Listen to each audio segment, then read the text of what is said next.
Olá, pessoal, sejam bem-vindos a mais um Podicerne. Nós hosts, eu, Mariana, Tawane e Maria Eduarda. Tudo bem, meninas? Tudo certo, Mari. Tudo bom? Tudo bem. E para esse episódio, ou para essa temporada, a gente vai mudar um pouquinho os assuntos, né? Então, a gente percebeu, e nas nossas caixinhas também vieram muitas sugestões de que a gente chamasse, né? Pessoas que estão do outro lado, né? A gente começou a falar de muita coisa técnica, mas as pessoas querem saber, assim, como que é para uma mãe, né? Como que é para o paciente, como que é para um cuidador. Então, a gente resolveu fazer essa temporada um pouco diferente. E para hoje, então, a gente está com uma convidada super especial, que fez o maior sucesso, né? Porque o ano passado ela participou de uma campanha de conscientização da paralisia cerebral. Tiveram muitos comentários e muitas mães pedindo que ela falasse mais a respeito. Então, hoje a gente está aqui com a Lidiane, 44 anos, professora, mãe do Gabriel, de 4 anos, com diagnóstico de paralisia cerebral. Seja bem-vinda, Lid. Obrigada. Eu fico mais uma vez lisonjeada pelo convite e é uma forma realmente muito bacana de vocês aí de estar dando espaço para as famílias e eu hoje representando muitas delas aí. Obrigada. Então a gente vai começar. E eu começo perguntando. Lid, você sonhou com a sua gestação, com a sua gravidez? Sim, ela foi bem planejada. Eu tenho 3 meninos. Por incrível que pareça, do primeiro eu tive que fazer tratamento para engravidar. Então, diziam que eu não ia poder ter filhos e tal. E bem no fim, estou eu aí hoje mãe de 3, né? E não foi diferente com nenhum deles. Todas elas, né, foram bem planejadas. E como que foi a sua gravidez, né? Como que foi a gravidez do Gabriel? De começo, ela foi uma gravidez muito tranquila, né? Eu já estava com 40 anos, então nós fomos com uma gravidez tida a princípio, né, como de risco pela idade, mas foi super tranquila. A situação veio depois por conta da pandemia. Nós começamos bem ali a pandemia e aí diminuíram exames e tal, mas até então estava tudo tranquilo, até o 6º mês, né? Foi tudo correndo bem, não tinha nada impedindo, nada de empecilho ali. E a partir daí teve alguma dificuldade? Como é que foi a partir do 6º mês? A partir do 6º mês, como eu estava falando, por conta da pandemia, nós estávamos de mudança já marcada de um apartamento para outro. E como o mundo todo parou, e eu achando que eu estava podendo, né, a grávida que não está sentindo nada e está podendo, acabamos fazendo a nossa mudança sozinhos. E aí foi por conta, eu acho, de esforço, alguma coisa assim, eu entrei em trabalho de parto. Você entrou em trabalho de parto prematuro. Prematuro, com 27 semanas.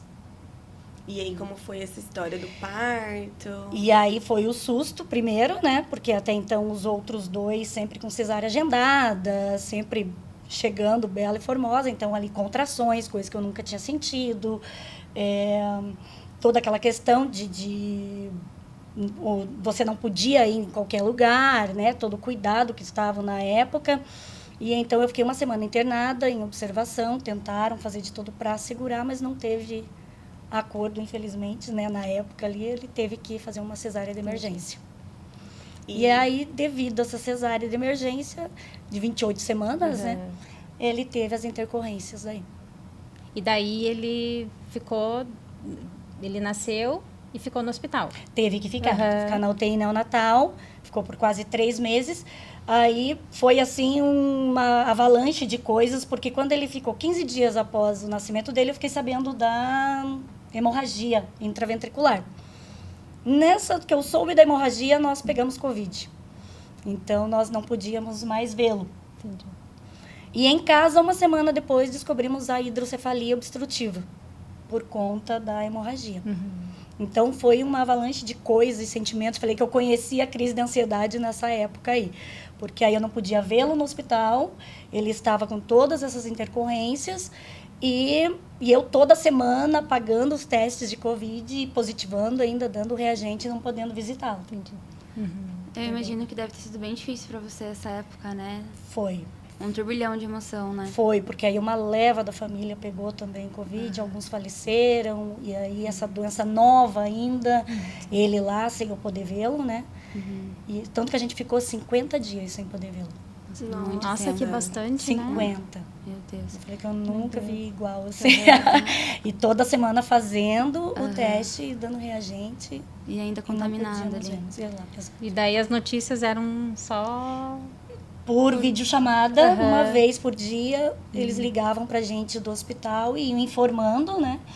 E aí a gente ia acompanhando tudo por videochamada apenas. E você poderia contar pra gente um pouquinho mais de como foi o processo do diagnóstico do Gabi? Como que foi todo esse processo? Você falou da hemorragia, da hidrocefalia. Você consegue detalhar um pouco mais pra gente de como foi isso? O que depois eu também fui dar uma pesquisada, que daí a gente quer virar expert no assunto, né? Sim. É que essa hemorragia ela é muito comum em prematuro. Porém, ela tem níveis.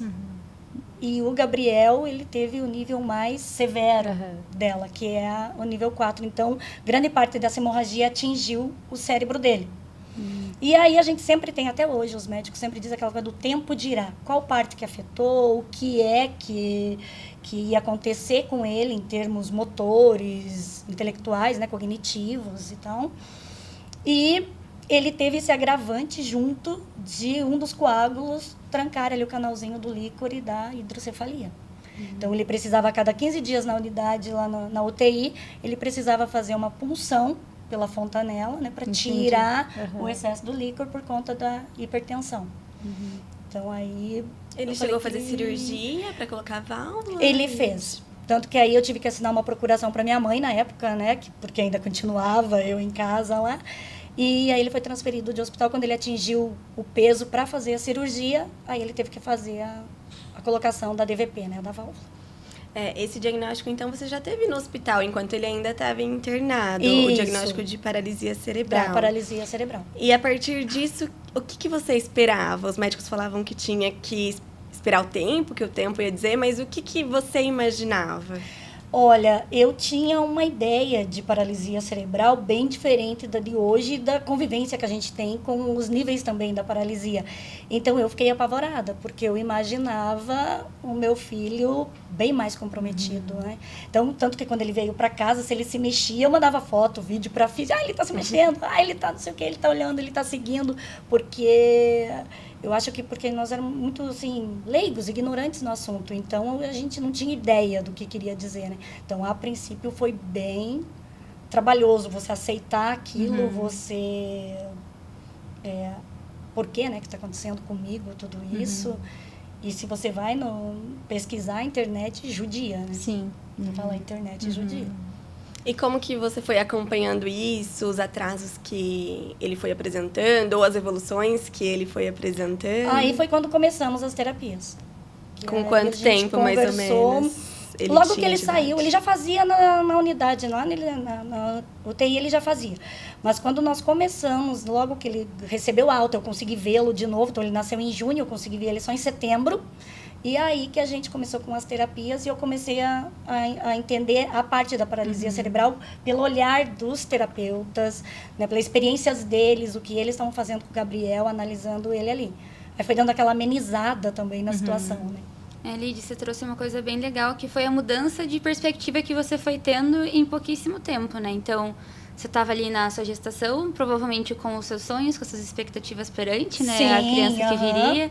Daí veio o diagnóstico, você falou que imaginava que ele ia ser muito mais comprometido do que ele é. Do que é hoje. E daí você deu início às terapias, né? Então, como que você enxerga essas perspectivas que você tinha para o Gabriel? Como que a equipe médica te orientou em relação ao futuro dele? Como que foi todo esse aceite das possibilidades do Gabriel, assim?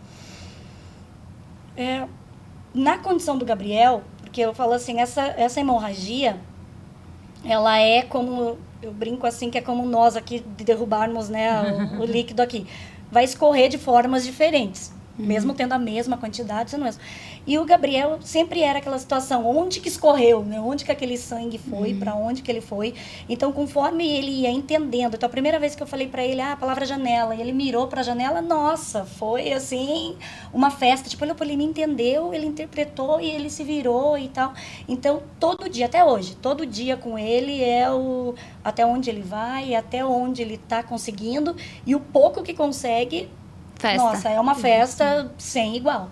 gravado, postado, comentado, porque realmente, assim, é um ponto de interrogação, né? E aí é conforme, é o dia a dia ali pra gente ir vendo, analisando como é que é, estimulando também, né? Então, como já estávamos falando, a parte cognitiva dele é preservada, então nós temos que fazer bom proveito disso também, né? E ver o que a gente pode ajudar ele nesse sentido também. E do que você falou até agora, a gente tira que como é importante o diagnóstico precoce, né? E iniciar as terapias precocemente também, né? Isso foi bem importante também.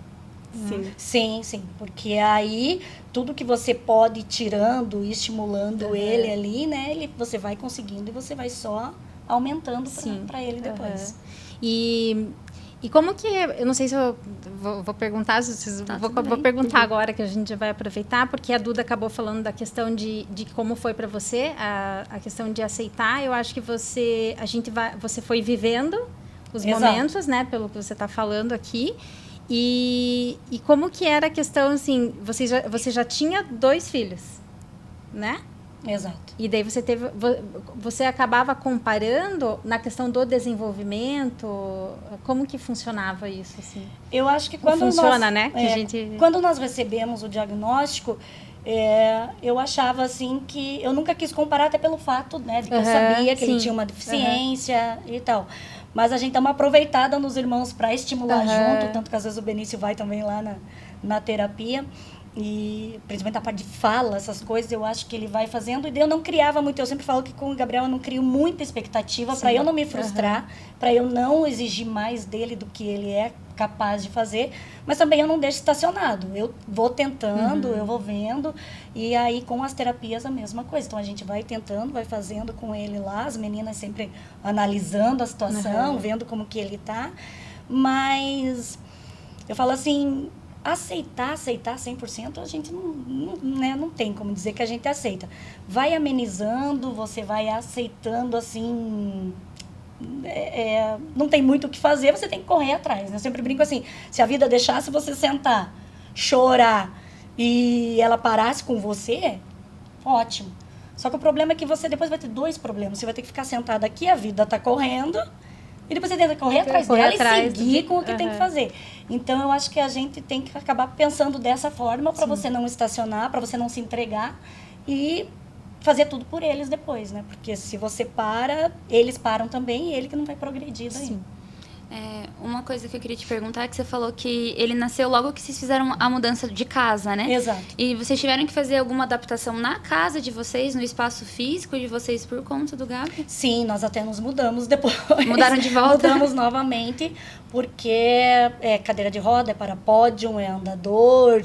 Então, várias coisas dele a gente teve que adaptar. A casa mesmo é brinquedo e todos mais esses equipamentos dele, é mais largo também para poder passar, então a gente teve que fazer toda essa adaptação e a partir de agora a nossa vida será que o Gabriel vai conseguir, será que não? Tem que pensar mais nele do que nós mesmos ali. Será que se a gente for com ele nesse ambiente vai ter como passar com a cadeira? Exato. Tanto que vai viajar, mas como que é o acesso, né? Acessibilidade. Então, a primeira coisa é ele mesmo. Tivemos que modificar toda a vida por conta dele. Lid, você falou que você entende que esse estresse da mudança e tal pode ter ocasionado o parto prematuro. Os médicos, eles deixaram... Essa foi a causa que eles estabeleceram? Ou no meu caso, foi porque, como eu falei de nós fizemos a mudança sozinhos, eu ajudei a carregar coisa, sobe escada, desce escada. E foram 2, 3 dias, assim, fazendo a mudança, só nós dois, eu e meu marido, né? Então, eu acho que foi a parte do esforço. Eles chegaram a investigar e não acharam nenhuma fizeram todos os exames para ver e tal, e não constou nada. Entendi. Então, no meu caso, foi... o esforço mesmo físico a mais do que deveria e ele resolveu sentir e aí não teve jeito de segurá-lo. E como que é a rotina hoje de cuidados do Gabriel, assim? Se você tivesse que, assim, se você puder descrever pra gente, sabe? Sim. Da rotina, assim, desde a hora que ele acorda, quais são os cuidados que você tem que ter, em que momento que entram as terapias, né? Se ele já vai para a escola ou não. O Como Gabriel que funciona a rotina dele? Ele vai para um CMEI da prefeitura, Uhum. ele vai para um CMEI regular. E eu tenho, assim, a sorte, até falei, né, na vez passada, de que eu sou funcionária pública. Uhum. Então, eu tenho a redução de carga horária. Então, eu não precisei largar o meu trabalho para eu atendê-lo, o que acontece com a maioria das mães, né? Porque quando você diz que tem filho, já dá uma... Então, se você diz que é um filho deficiente, piorou, né? Então, a gente sabe como que é essa realidade. E eu, graças a Deus, eu tenho o meu trabalho, há 23 anos que eu leciono, e eu não precisei largar o trabalho. Mas eu tenho a redução de carga horária. Então, nos dias que eu tenho a terapia, eu saio do meu trabalho para poder levá-lo. É corrido, digo assim, né? Para planejar em casa, nos horários que eu consigo e tal, corrigir prova, essas coisas. Eu não tenho esses horários em sala, na escola, porque eu ocupo para as terapias do Gabriel. Então, eu tenho que sair correndo da escola, vou pegar ele no CMEI e levo para terapia, ou então levo para terapia de manhã, aí deixo ele no CMEI e volto para a escola para eu trabalhar. É corrido. Mas, visto a realidade que eu vejo de outras mães, eu até agradeço, porque até aí eu sempre brinco, às vezes a escola é o meu descanso também, né? Porque é onde você consegue mudar o ar, o foco, para você também não ficar só pensando naquilo, só com a mente, né? Só naquela situação. Mas a rotininha dele, mais ou menos assim, como que funciona? Ao acordar, como que funciona? Como que é o café da manhã? Como que você organiza tudo? Tem mais 2, né? Os outros 2 ficam pela manhã em casa, eles estudam à tarde, então eles ficam pela manhã. O Gabriel, ou ele acorda pela manhã, ele tem toda a rotina do café, ele tem os remédios que ele precisa tomar e tal, né? Então tem essa dali. Ou aí ele vai pro CMEI, eu deixo ele lá, daí ele faz todas as atividades lá voltadas do CMEI. Ou então ele vai para terapia, eu aguardo na recepção, em seguida eu levo ele pro CMEI à tarde, ele tem toda também as atividades dele lá. E à noite faz o que Aí todo... junto com a gente, com os irmãos, o jantar, todo mundo junto ali, né? Então, ele brincar um pouquinho com os irmãos, tentar fazer ele dormir um pouco cedo. Lid, aproveitando que a gente falou bastante do CMEI, né? Daí da escola, e você também é professora, né? Sim. Então, como que você avalia a inclusão do Gabi, a adaptação da escola? Como que é você... Porque você conhece as duas realidades, né? Exato. Então, como que é pra você essa vida do Gabi na escola? Foi bem complicado no começo para eu convencer a minha família para fazer. Porque o que eles achavam? Ele vai ficar jogadinho num canto. Como ele tem deficiência motora, né? Onde você deixa, ele fica. Mas ele vai ficar e tal. Mas eu conheço a realidade também desse lado da escola, de inclusão, todo o trabalho que tem, né? E eu brinquei assim, que eu levei ele uma mobília. O dia que eu saí do CMEI, tem que pegar um caminhãozinho para levar toda a parte dele. Porque eu sei, em questão de estrutura, para ele, que o CMEI faria tudo possível. Mas a gente sabe que ele tem que ficar posicionado. Então, eu levei cadeira de posicionamento, ele tem cadeira de rodas que eu levei para ele. Tudo que ele tem em casa, eu peguei uma a mais e levei para a escola. E aí as meninas da escola, nossa, eu digo assim, que a gente é abençoado com elas, porque elas se entregam mesmo com ele, as atividades, as tarefas, inclui ele, as crianças. Eu acho muito lindo, ele chega, as crianças olham ele chegando, uma já vai lá, já corre pegar a mochila, outra já vai pegar a cadeira de roda dele para mim. Então, eu acho assim, toda essa parte, eu não tenho o que reclamar, ele tem todo esse assessoramento ali, né? E no que eu sabia que o CMEI não ia poder providenciar, eu fui atrás, eu levei para a qualidade de vida dele, no local onde ele passa, praticamente, tipo, nas quartas, que ele não tem terapia, ele passa o dia todo, né? Das 8 da manhã às 5 da tarde, então... E você considera que hoje, então, o CMEI também faz um papel essencial no desenvolvimento e na rotina do Gabi? Totalmente. Totalmente. Muita coisa, principalmente essa parte de socialização e tudo mais. Não só para ele, mas para as outras crianças também, né? Sim. Que a gente percebe isso no dia a dia, nas atividades. Nele, de que a criança é o termômetro, né? Se ela tá bem, ela chega, ela quer ir. Então, a gente vê nas ações dele também com a escola, como ele gosta bastante. Que bom. E, Lid, além da escola, né, que você falou que tem sido essencial no desenvolvimento dele, quais são as terapias que hoje ele faz e que você considera que são fundamentais para o desenvolvimento dele? Olha, todas as que ele faz, eu digo assim, não dá para parar um dia, porque senão, né? Então, o Gabriel faz físio, ele tem toda por causa dessa deficiência motora, faz TO, faz IS, faz fono, psicomotricidade, ele faz ecoterapia, faz psicomotricidade aquática, eu ia perguntar se ele faz. Então, eu acho assim que cada uma integra a outra ali, né? Então, não dá para faltar. É um quebra-cabeça que está tão encaixadinho ali, tanto que esses tempos atrás, quando ele ficou doente, ele precisou se ausentar 2 semanas, uma que ele ficou internado, a outra de recuperação, a gente já sentiu a falta que fez, a postura, tudo mais. Eu digo assim, então, é essencial, não tem como... Não dá para ficar não sem. dá né? para ficar sem, não dá. Não tem como. E o que você, assim, quando você pensa para o futuro, né? Porque a gente está falando do Gabriel com 4 anos, né? Sim. O que você pensa para ele em relação à autonomia, né? O desenvolvimento também, eu acho que emocional, daqui, assim, de 4 anos para frente. Eu sei que a gente, às vezes, vive um dia de cada vez, né? Que nem Sim, você falou, porque a gente precisa que as coisas também aconteçam, mas a gente também tem que planejar algumas coisas para frente, Sim, né? sim, Porque eles começam também num determinado momento a perceber que eles têm algo diferente das outras crianças. Isso acontece porque eu acho que a Tawane também acompanhou, né? Tô falando da parte motora, muitas crianças na escola, né? E eles incluem, eles colocam, eles estão no parquinho, mas tem uma idade também que eles começam a perceber que tem coisas que eles não dão conta de fazer, né?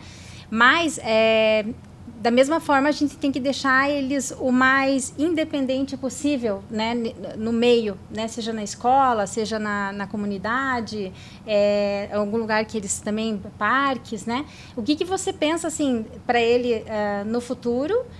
O que você, da parte emocional e de autonomia dele também para frente? Uma das coisas que a gente se preocupa bastante com o Gabriel, principalmente por ele ter o cognitivo preservado, é essa parte emocional. Porque conforme ele vai crescendo, ele vai entendendo isso.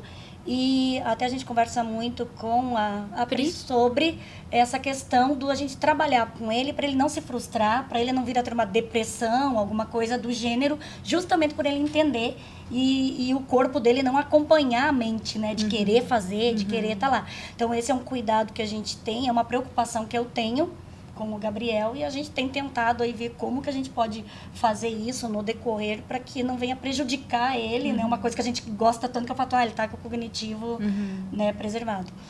E aí eu penso assim que essa parte do estimulado, conversado, conviver, até mesmo com outras pessoas nas mesmas condições, para ele ver que ele não é o único também, ver histórias de superações para que ele possa também ver que ele tem condições sim, claro que mais limitadas, mas ele vai ter sim condições.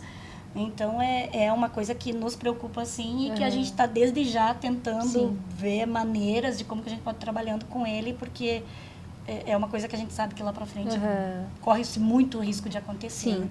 É que para a parte motora, enfim, cognitiva, hoje a gente tem muitas alternativas, né? Muita tecnologia, muitas possibilidades para eles se desenvolverem, né? Então, às vezes, a questão emocional é que precisa estar ok para que ele consiga utilizar do que está disponível, né? Para a gente aqui o que está no mundo, para que eles possam seguir, né? Eu tive vários pacientes, a maioria dos meus pacientes eram na adolescência, então eu acompanhava muito essa questão da escola, daí depois para a faculdade, né? E eu acho que essa é a pior fase, né? Mas quando ele está entrando na adolescência ali, que daí ele começa a aumentar essa frustração. Assim, eu acompanhei muitas famílias que elas eram também muito engajadas nesse sentido de... E também as escolas e as universidades davam muita liberdade para que as famílias pudessem também entrar com eles e ajudar, né? E eu acompanho hoje, até no Instagram ali, os meus pacientes bem adultos já, assim, e eu fico emocionada mesmo de saber que que é possível fazer, né? E que a você gente contribuiu, tem né? Aham. Bastante para quem? Contribuir na parte motora e também pude ver, né, que é tão importante uma equipe multidisciplinar, né, para isso acontecer. E eu acho que uma família engajada também, né, e que tem muita possibilidade, que eles podem muitas coisas de várias formas, né, de se comunicar, de se fazer entender, de participar de tudo que está acontecendo. Que não tem um padrão, né? Você não tem que seguir aquilo ali, né? Você Sim. tem outros caminhos de chegar ali também. Eu vou aproveitar que a gente está falando dessa parte e puxar a sardinha para o meu lado. Né? A gente vê isso na clínica, acontece muitas vezes, e acho que como você falou da Pri, né, e da importância dessa parte, desse suporte emocional, é que a gente vê algumas vezes resistência de alguns pais de quadros motores em aceitar a estimulação psicológica, né, a psicologia, a psicoterapia, ou até uma estimulação mais cognitiva, né? Então, como que você avalia a importância da psicologia mesmo pro caso do Gabi? Você acha que é bom, você incentivaria outros pais a fazerem? Como é que é? Nossa, totalmente. Eu acho que é aquilo que nós começa ali, né? Você não consegue, você não tá com uma mais centralizado ali, uma mente mais ajustada, ela desestrutura todo o resto, né? Então, eu acho que ela é a base. Se você... Vemos por nós, né? Se nós não estamos bem, nossa sanidade mental, digamos assim, o resto não desanda junto, né? Então, eu acho que é primordial.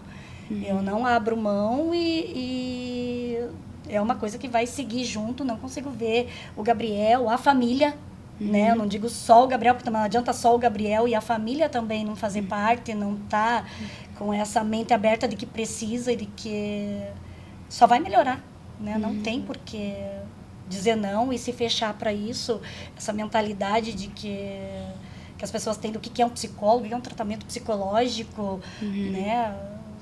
Então, não É que tem muitos sentido. pais que chegam pra gente e falam, mas o que você vai fazer com ele? Você vai conversar? Eu fico assim, não é só isso que a gente faz, né? A gente faz outras coisas, né? Mas é por conta, assim, é uma, entre aspas, uma ignorância no assunto, né? Você não conhece aquilo ali, você tem uma mente fechada sobre qual é o trabalho e é um leque tão grande, né?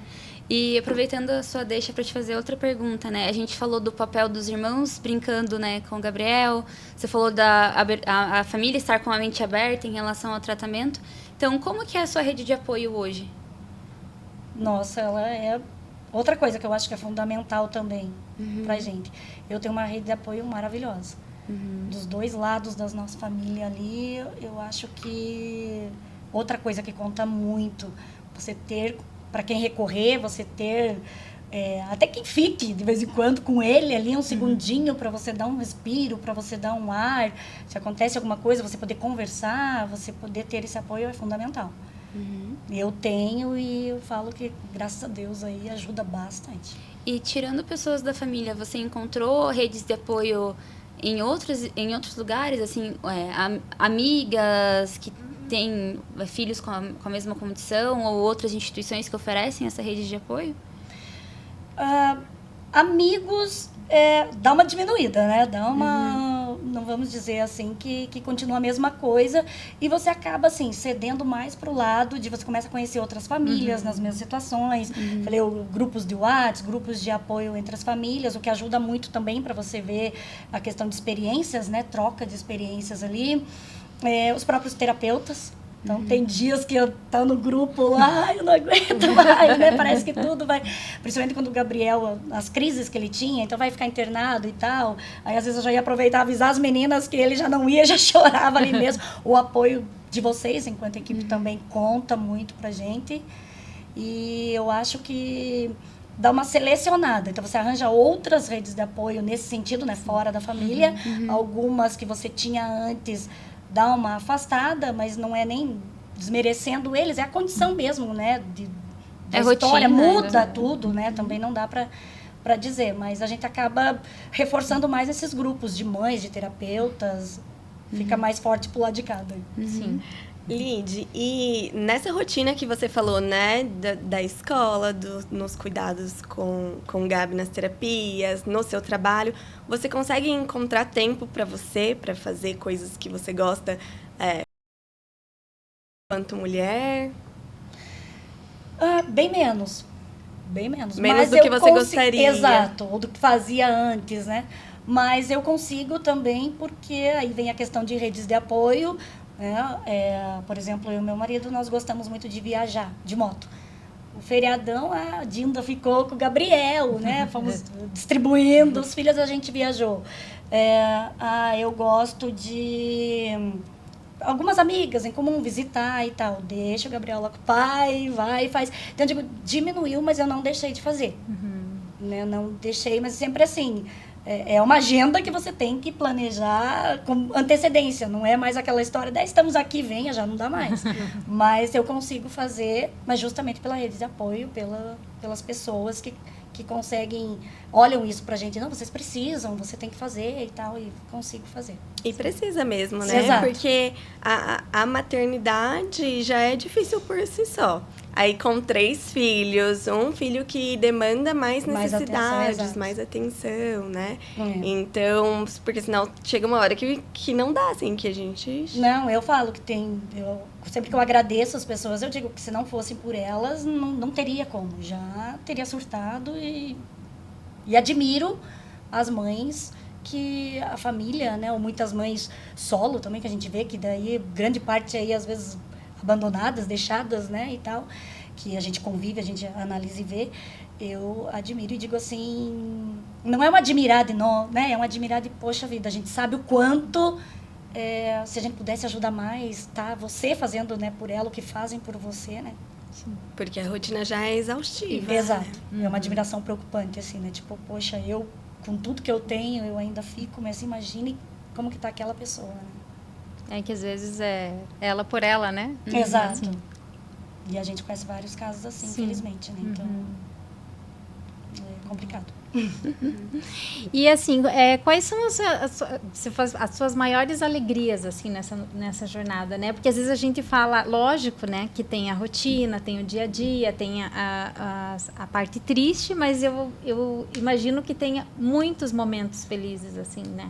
Sim. Eu acho que a primeira de todas falam assim, na alegria você conhece as pessoas e tal, mas eu acho assim que nas tristezas, nas decepções ou nessas surpresas, né, ao contrário, nas dificuldades, você conhece também mais as pessoas e você passa a admirar as pessoas que estão junto com você. Então, eu acho que uma dessas alegrias é isso, você vê quem está com você, quem compra com você ali, né, compra briga com você junto ali, nesse lado. A questão do Gabriel em si, né? Quando você vê toda os avanços dele, toda a alegria dele, quando ele faz alguma coisa, ele olha pra mim, você ficou feliz? Tipo, ele viu que ele fez alguma coisa, eu tô elogiando, eu falei, fiquei muito feliz sim e tal. Então você vê esse progresso dele, que são muitos.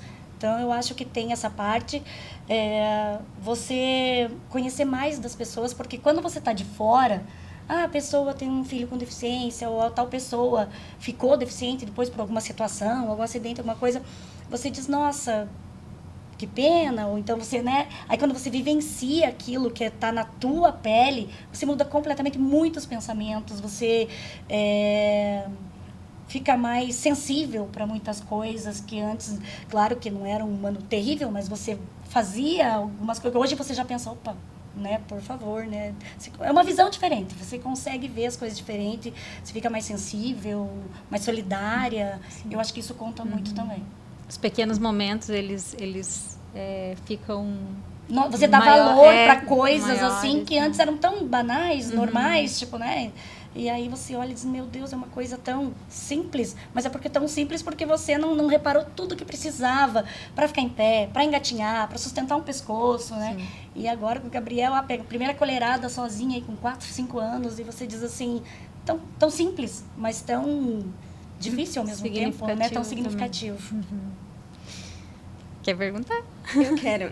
Lid, a gente sabe que, apesar de hoje a gente ter muito mais acesso à informação, que nem você estava falando, do Google, né, e tal, o mundo ainda tem muito preconceito, ainda falta muita informação para as pessoas. Como que você lida com isso? Eu sempre procuro, assim, primeira coisa que eu vejo em alguns casos também, eu não escondo o Gabriel. o Gabriel nasceu prematuro, devido à prematuridade. Então, desde que ele nasceu, eu tô sempre falando dele, falando as condições que ele tem, né? Qual é a deficiência, tudo que acontece na vida dele. Então, eu acho assim que eu não vejo como uma maneira, tô expondo o Gabriel. Não, aí eu procuro sempre textos informativos, procuro sempre fontes, né, confiáveis para postar. Então, eu coloco alguma coisa, paralisia cerebral. Aí eu procuro um texto, posto uma foto, uma condição do Gabriel, um vídeo, alguma coisa. Então, eu acho assim que eu me vejo no papel de ajudar. Então, se eu tenho essa condição hoje, eu quero ajudar da melhor maneira possível. Então, eu estou sempre procurando eu ter informações, eu ver a realidade e eu tentar ajudar. E na parte de PC, eu acho que ainda tem muito mesmo. Tanto que eu escuto muito quando as pessoas olham o Gabriel, nossa, nem parece. Então, quando eu narro o Gabriel, ele teve hemorragia, ele tem hidrocefalia, ele tem deficiência motora e tal. As pessoas acho que desenham ele, assim, de uma forma que quando elas veem, nossa, mas ele fala, mas ele entende, nem parece. Por quê? Por conta desse conhecimento que elas não têm. Então, eu acho assim, eu estou sempre colocando para mostrar para as pessoas que tem pessoas com paralisia cerebral nessa condição, que tem pessoas, daí quando eu pego... vídeos, às vezes, de outras pessoas com paralisia cerebral, eu estou repostando, eu estou mostrando. Então, tem ainda uma falha muito grande, mas cabe a nós, então, também ajudar nessa parte. Se está falhando e eu só reclamar que está falhando e não fizer nada, né? Sim. Eu também estou falhando. Então, eu procuro sempre estar mostrando, postando, incentivando as pessoas a descobrirem mais coisas sobre, no caso do Gabriel, né, as condições dele. E você já encontrou alguma barreira significativa por conta dessa falta de informação dos outros? Em que sentido, assim? De você ir em algum lugar ou tentar acessar algum serviço que, por conta da falta de informação, a pessoa falhou em prestar esse serviço para você ou de deixar você ter acesso a algo? O Gabriel é cadeirante, então na hora que ele chega com a cadeira de roda, ele já impacta ali, as pessoas já vão, né? Organizando. Abrir. Ele é criança, sempre sorrindo, então ele já vai chegando nesse ponto, não. Mas eu já percebi, por exemplo, o próprio cordão do girassol. Já chegaram perguntar para mim, sabe? Eu estava com o Gabriel no colo, ele não estava com a cadeira de rodas e vieram me perguntar do cordão de girassol. O que significava. Então, tipo, a pessoa percebeu que era alguma coisa, mas ela não sabia exatamente o que era. E aí eu tive que explicar para ela do cordão de girassol. Outras partes, eu acho assim que... Eu até ri de uma situação, mas aí não era. Aí é da parte também que eu falo da pessoa ser leiga no assunto, não saber. Eu estava com o Gabriel no colo e vieram perguntar, porque como ele é grande, né? Por que eu não deixava ele? Eu falei, ele não fica e tal. Daí a senhorinha veio e falou pra mim, ele é aleijado. Mas eu não me ofendi, porque além de ser uma senhora ali, eu entendi a situação dela. Ela não falou na maldade, né? E há quantos anos atrás era esse o termo que se usava? Aí então, ele tem deficiência motora, ele não para sentadinho e tal. Então, eu acho que às vezes as pessoas ainda esbarram um pouquinho, justamente por isso, que elas imaginam que o deficiente, ele tem que estar escancarado ali, o que é, né? Então, mas aí vai da gente saber como chegar, como explicar. Você sabe quando a pessoa fala na maldade ou quando é mesmo nessa ignorância. Então, você também não querer também sair, né, explodindo, assim, não, você explicar para a pessoa, às vezes é isso que está faltando, alguém chegar e explicar para ela, né? Então, ainda tem, né, em lugares e casos, mas aí a gente vive se impondo, né? Eu digo, depois que você é mãe, principalmente mãe com uma criança com deficiência, você já chega, né, se impondo muitas vezes, mas daí você saber até onde essa imposição explicando, mostrando que a pessoa realmente não sabe, ou até onde ela está criando barreira mesmo, e daí você tem que chegar derrubando tudo. Você escolhe, né, as suas batalhas. Exatamente. Exatamente. Lid, e das barreiras físicas? Porque... Bom, eu tenho uma bebê e se você for sair de carrinho, é um sufoco. Então, eu imagino para uma mãe que tem um filho que usa cadeira de rodas ou para o próprio paciente, que deve ser muito difícil, né? A gente sabe que é difícil. O que você vê hoje aqui na nossa cidade, né? Nos lugares que vocês vão, que vocês falaram que você falou que você gosta de viajar, vocês gostam de viajar. O que vocês encontram de maior dificuldade, assim? É rua, é rampa, é porta, é tudo? Eu acho que mais ruas, calçadas, porque por mais que tenham... Por exemplo, ontem ele teve uma consulta, por mais que tenha a guia rebaixada ali para cadeirante, e às vezes ela está toda destruída ali na ponta, então essa manutenção. Então, eles têm, mas eu acho que o fato é se a pessoa, elas ficam assim, nós temos, mas não faz a manutenção daquilo. Então, aquilo vai estragar, vai destruir, vai quebrar. Então, essa parte de manutenção. E os lugares estão cada vez melhores nesse ponto. Tanto que, quando eu vou, a gente vai se instalar em algum lugar, tal, eu já pergunto, acessibilidade? Ah, não tem. Então, tá bom, tchau. Mas a grande maioria tem já, eles já pensam, tanto que eu falo, é cadeirante. Ah, não, a gente já tem tudo. Já se preocupa. Tá bem melhor nesse sentido. Claro que a gente vai esbarrar em situações que eu falei, é a rua, é a calçada, mas essa aí é na parte da manutenção. Não que não tenha, né, pelo menos onde a gente frequenta, mas é essa parte mais da manutenção mesmo que deixa a desejar. E nada disso impede vocês de viajar, de frequentar lugares? Não, porque a gente já vai, ou a gente vai onde a gente sabe, que já pesquisa antes, né? Ou então, por enquanto, a gente ainda tem a vantagem de conseguir levar o Gabriel. Então, um pega no colo, daí dobra a cadeira, coloca em algum lugar e tal, né? Mas tem coisas que mais para frente a gente vai ter que começar a realmente pensar onde tem a acessibilidade mesmo. Não tem, não vai ficando sem opção, né? Porque o Gabriel vai crescer, não vai ter mais como ficar com ele no colo, né? Nesses ambientes. Então, por enquanto, ainda a gente consegue, mas é uma coisa mais para frente também a se preocupar aí para ir vendo. E, Lid, quem é o Gabriel? Para você, assim, se tivesse que descrever, o Gabriel é... meu Deus, ele é para mim... já vou. Eu também. Já tô chorando, eu te perguntei, mas eu já tô chorando. Eu acho que o Gabriel me ensinou muita coisa. Muita coisa mesmo, de paciência. Eu digo, a Ariana pura aqui, né? Que tudo era no impulso, tudo era para ontem e tal. Então, ele me ensinou muito de paciência. Ele é um menino muito esforçado. Então, eu vejo, assim, que tudo que você propõe, se ele quer fazer, ele se esforça. É muito esperto. E que um sorriso cativante, que é onde ele se aproveita dele pra gente, né? Sim. E eu acho que é um símbolo pra gente ali de superação, de convivência, superação. Eu não tenho outra palavra que não seja superação, assim, pro Gabriel. Vocês querem fazer mais alguma pergunta? Achei Então, eu queria que você deixasse, assim, uma mensagem para as mães, né? Que têm filhos, né? Com condições neurológicas. Que você pudesse dar um conselho, deixar uma mensagem, né? Alguma palavra, que você pudesse, assim... enfim, deixar alguma mensagem do que você já passou, sabe? Do que você tem, do que elas, de força, alguma coisa que pudesse abraçá-las também nesse momento, né? Eu sempre digo, até na vez passada eu comentei, que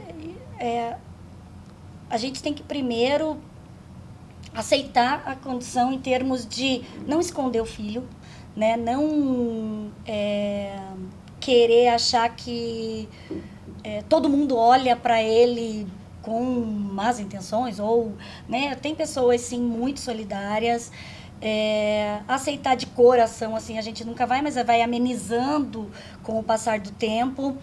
Que não desistam dos filhos no sentido de terapias, no sentido do acolhimento, que vão atrás de tratamento psicológico, tanto a família quanto a criança, que isso faz toda a diferença também. Ela abre aquele teu olhar, assim, de coisas que você, né, tá sempre aqui, então você abrange bem mais coisas, você vê que conhecer outras famílias, ver a realidade de outras famílias também. Não perder a fé, que eu acho que é uma das coisas também que a gente questiona, fica com raiva, e por que eu, e por que Deus e tal. Eu acho que a fé é uma das coisas que, embora a gente às vezes nunca vai entender o porquê Deus permitiu aquilo, mas sempre tem, né, um porquê, talvez mais para frente a gente entenda, talvez não, que comemorem todo o avanço, por mínimo que pareça aos olhos dos outros, que comemore sempre, que não desistam deles, não desistam da família e principalmente da criança, do deficiente ali.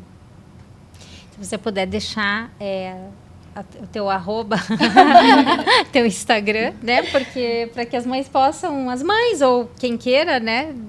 Conversar, enfim, se você puder deixar tá pra ótimo. gente. O meu é Lide Figueiredo 9.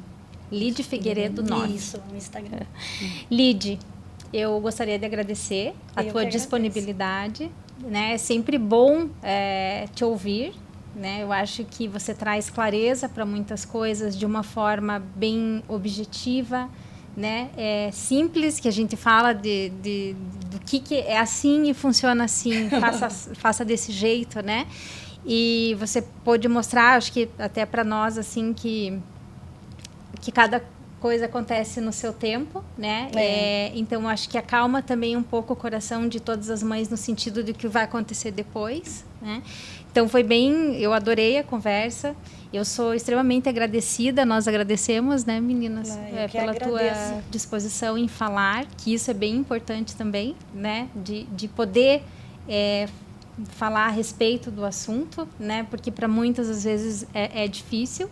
Então, você também já quebra várias barreiras no sentido de vamos falar, e isso é conscientizar. Isso. Né? Uhum. Então, eu agradeço a conversa, foi esclarecedora, foi emocionante, teve muito amor, que eu acho que isso foi, para mim, foi que impactou bastante, assim. E é isso, né? Eu acho que foi enriquecedor pra gente, né? Vocês querem falar alguma coisinha? Eu tenho um recado, mas não é pra Lídia, é pra quem tá escutando a gente. De também seguir a gente nas redes sociais, né? De assistir o episódio no YouTube, assistir a gente no Spotify e seguir o @cern.oficial no Instagram. Obrigado, gente. Obrigada. Muito obrigada, Lídia. Obrigada. Tchau.